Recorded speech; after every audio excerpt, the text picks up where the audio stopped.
I sit before you today. My father, Imran Khan, former Prime Minister of Pakistan, has been in detention for over 960 days.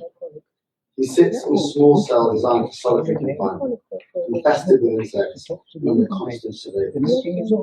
He has been held in these conditions for more than 2.5 years. Why?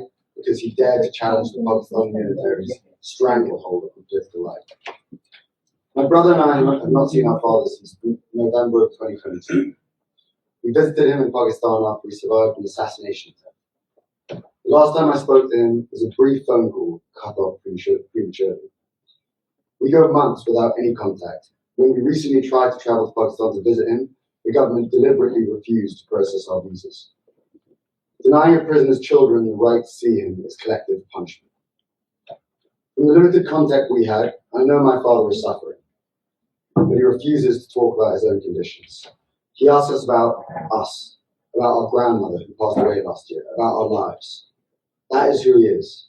And so the details of what he endures comes not from him, but from independent observers and the United Nations itself. I want to be clear about something. My father's case is not an isolated incident. It is just the most visible example of a much wider pattern of repression in Pakistan since 2022. As Zulfi explained, thousands of political prisoners remain in detention. Civilians have been tried and convicted in military courts. Journalists have been silenced, abducted, or driven into exile. The February 2024 elections were rigged to prevent my father's party from taking over, and that was clear. What I want those present to understand is that my father's treatment is the military's test to see what they can get away with.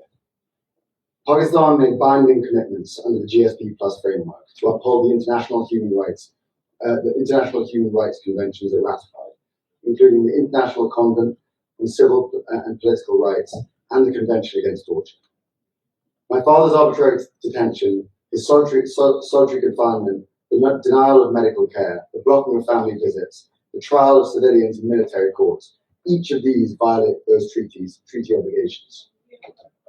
My brother and I are not political people. We never wanted to come before bodies like this one. But my father's life demands that we take action. We cannot stand by as his health deteriorates and he is kept away from us. If the situation were reversed, we know he would not stop fighting until we were free. That is the very least we can do for him. Thank you.